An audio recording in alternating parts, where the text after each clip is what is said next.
Bu Neza, kalau tidak salah hari ini Ibu akan melakukan proses coaching ya? Benar. Karena saya selaku supervisor atau pengamat, boleh dong saya minta waktunya sedikit ya? Boleh. Ini nanti supaya Ibu mungkin berjalan dengan baik, jadi saya sampaikan dulu intinya ya Bu. Jadi harapan saya, Ibu kan telah memahami nih kompetensi tentang coaching dan prinsip-prinsip coaching. Nanti Ibu rencananya akan menggunakan alur cerita. Iya, dalam percakapan dengan coaching tentunya saya akan menggunakan kita kepada coaching. Nah, ini saya ada pertanyaan sedikit dulu. Jadi dari kompetensi dan prinsip coaching tadi, kira-kira apa yang spesifik akan Ibu kembangkan? Yang ingin saya kembangkan kan dari kompetensi coaching itu kan ada banyak ya Pak, ada 3, mulai dari hadir secara penuh, kemudian mendengarkan aktif, lalu juga ada memberikan pertanyaan-pertanyaan yang berbobot. Nah, tapi karena saya masih berlatih sebagai coach, itu saya mungkin akan lebih fokus pada memberikan pertanyaan-pertanyaan yang berbobot kepada coach. Jadi Bu Neza akan fokus untuk memberikan pertanyaan berbobot pada coaching yang selaku asli ya coachingnya ya. Kemudian Bu, ini karena Ibu tadi memilih kompetensi itu, mengambil kompetensi untuk menyampaikan pertanyaan berbobot. Nah, kemudian ini Bu, saya ingin mengajukan pertanyaan sedikit nih. Ibu tadi karena memilih kompetensi itu, jadi menurut Ibu apa Bu indikator tercapaian dari kompetensi yang Ibu pilih tadi? Saya indikator ketercapaian itu akan tercapai apabila saya mampu memahami kata kunci dari coaching, kemudian juga mampu memberikan pertanyaan-pertanyaan terbuka sehingga coach itu bisa merasa nyaman ketika berbagi percakapannya dengan saya. Karena itu tadi sudah memilih ya, jadi beberapa indikator yang mau dicapai, salah satunya untuk menemukan kata kunci dan membuat pertanyaan terbuka. Bu, mungkin ini dulu yang saya simpan, nanti selanjutnya ketika sudah selesai proses coachingnya nanti kita ketemu lagi ya. Baik Pak, Jadi terima kasih. silakan Ibu melakukan proses coaching dengan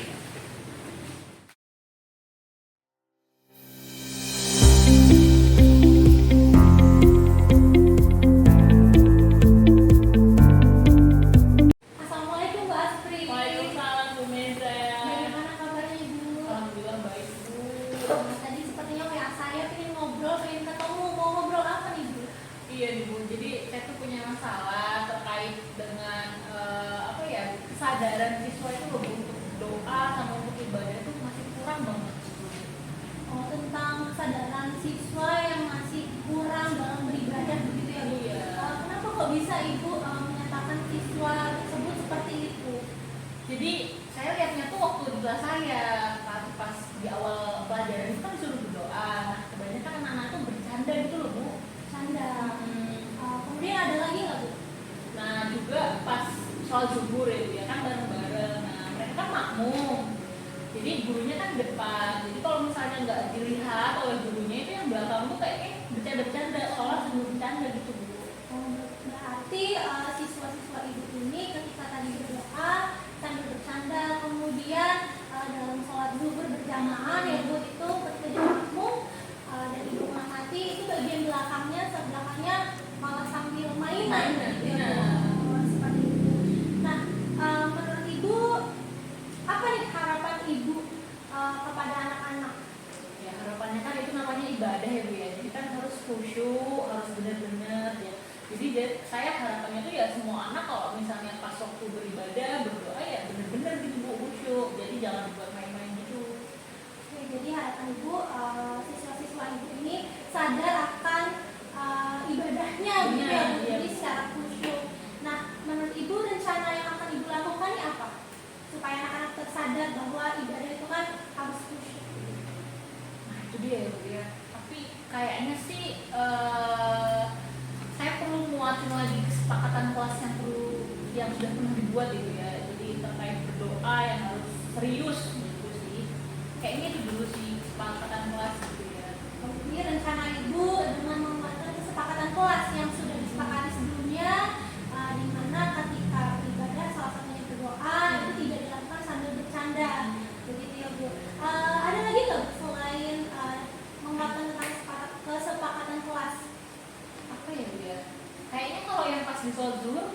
saya perlu berkolaborasi dengan guru agama kali Bu ya. Jadi dengan banyak guru. Jadi nanti kalau misalnya yang guru laki-laki itu bisa fokus untuk mengamati siswa laki-laki ketika sholat, dan saya dan guru-guru perempuan lain bisa fokus, sehingga nanti anaknya mungkin kalau kita sudah amati itu bisa lebih baik kayaknya Bu ya. Oke, jadi selain tadi kesepakatan kelas, itu juga ingin berkolaborasi dengan rekan guru yang lain, Iya, terutama guru agama dan juga guru-guru lain dalam mengamat apa ya, supaya anak-anak ini Serius bisa gitu. serius begitu ya Bu. Oke, nah rencananya apa nih Bu yang Kayaknya akan tuh dilakukan? karena itu urgent ya Bu ya. Sekarang kan anaknya masih mid, pulangnya pagi mungkin setengah mid kali ya. Minggu depan hari Senin udah apa ya, udah terlaksana. Kayaknya juga hari Jumat mungkin saya ketemu dengan guru agama dan guru-guru lain untuk apa ya, menjalankan rencana tadi. Terus nanti mungkin mulai Senin saya juga ngobrol lah dengan anak didikan di wali kelas saya untuk menguatkan lagi kesepakatan kelas ya. Oke, jadi rencana Ibu setelah anak-anak ini melaksanakan semester ya Bu. Jadi anak-anak bisa ngobrol lagi dengan anak-anak itu setelah mid, kemudian dikuatkan lagi tentang kesepakatan kelasnya. Iya, Begitu. terus saya juga ngobrol sama guru lain kan. Oke, berarti mulai Senin depan ya Bu ya. Senin depan kayaknya Bu ya. Menarik nih kalau begitu. Ibu kan sudah ada target nih apa yang akan dilakukan, kemudian kapan. Nah, dari pembicaraan yang sudah kita lakukan ini, apa nih yang sudah Ibu dapatkan? Bagaimana perasaan Bu Astri? Jadi ketika ngobrol itu kan kita jadi bisa identifikasi masalah ya Bu ya. Jadi masalahnya bisa dijabarkan, dan ternyata sebenarnya saya tuh sudah tahu langkah-langkah untuk mengatasi solusinya. Cuman kan karena kita ngobrol dengan diri kita sendiri tuh biasanya kan kayak gupuk ya Bu ya. Maksudnya terkungkung setelah ngobrol sama Bu Meza, akhirnya tercerahkan dan bisa teruraikan gitu loh Bu. Jadi memang perlu banget ngobrol sama Bu Meza Ngobrol nih. ya. Oke, baik, kalau begitu sudah ada rencana, kemudian perasaan Ibu kan sudah lebih Iya, lega dan udah ada banget ini Bu. benar, kemudian ada rencana-rencana yang akan Ibu lakukan. Kalau begitu kira-kira kapan nih kita mau ketemu lagi? Saya tertarik nih bagaimana yang akan Ibu lakukan, kemudian bagaimana hasilnya. Kira-kira kapan nih kita bisa ketemu lagi ngobrol-ngobrol? Nah kan saya baru mulai itu nanti kan hari Senin ya Bu ya. Jadi kita juga kayaknya perlu untuk tahu perkembangan lebih lanjut. Mungkin sampai Jumat kita akan ngamatin. Terus mungkin kalau misalnya ada permasalahan lagi hari Jumat saya ceritain progresnya kali Bu ya. Oke, baik, berarti Jumat depan. Jumat depan. Oke, dari Jumat depan kita ngobrol-ngobrol lagi ya Bu. Harapannya nanti dari Ibu juga sudah ada hasilnya. Iya. Saya ingin mendengarkan. Kalau begitu terima kasih ya Bu sudah Saya loh Bu ya, makasih Oke, udah dibantu. Iya, sama-sama Ibu. Baik. Makasih ya Bu ya. Assalamualaikum. Waalaikumsalam.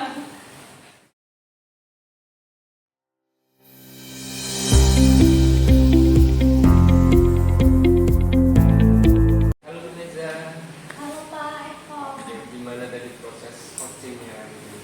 Alhamdulillah sih Pak, berjalan lancar. Coba ceritakan sedikit lah. Oke, jadi kalau dari proses coaching yang saya lakukan tadi dengan Bu Astri, menurut saya sendiri itu saya sudah cukup mampu untuk memberikan pertanyaan-pertanyaan yang berbobot kepada coaching. Jadi dari situ saya bisa mengembangkan potensi coaching saya gitu Pak. Baik, sebenarnya apa yang Ibu sampaikan ini selaras dengan pengamatan saya ya Bu sebagai supervisor ya. Ketika saya mengamati Ibu tadi, ketika proses coaching dengan Bu Astri, saya lihat Ibu sudah tenang, jadi sudah tenang, kemudian Bu Astri ini nyaman, jadi kemitraannya itu sudah terjalin. Jadi selain Ibu mampu untuk mengajukan pertanyaan berbobot, kemitraannya berjalan, jadi nyantai gitu kan. Nah kemudian untuk alur Tirta saya amati saja sudah terstruktur ya Bu, dari awal sampai akhir sudah Ibu terapkan dengan baik. Kemudian Ibu menurut saya kan Ibu sudah lumayan, ini sudah baik sekali. Kemudian untuk kedepannya ini apa yang akan Ibu lakukan untuk peningkatan kemampuan kemampuan coach? Mungkin kedepannya saya akan banyak berlatih lagi ya Pak. Kalau di proses coaching kali ini kan saya fokus untuk memberikan pertanyaan-pertanyaan yang berbobot kepada coaching. Mungkin di proses coaching selanjutnya saya akan fokus pada kompetensi yang lainnya seperti mendengarkan secara aktif, hadir secara penuh, mendengarkan coaching begitu Pak. Baik, jadi saya sebagai teman ya Bu, teman walaupun saya sebagai supervisor, tapi kedudukannya sebagai teman, jadi saya hanya bisa mendukung apa yang direncanakan. Mudah-mudahan itu nanti ke depannya semakin mahir, semakin bisa menjadi apa ya Bu, teman untuk curhat, mungkin bisa semakin lebih baik lagi. Perasaan Ibu ketika coaching hari ini? Tentunya lega ya Pak, karena saya bisa membantu, setidaknya membantu coaching menemukan solusi dari permasalahannya secara mandiri, begitu Pak. Oke ya Bu, mungkin itu ya Bu ya untuk proses kita pada hari ini semua sudah berjalan alhamdulillah lancar. Cukup ya Bu ya, mungkin cukup itu saja karena sudah agak malam, kita pamit ya. Terima kasih Pak Eko.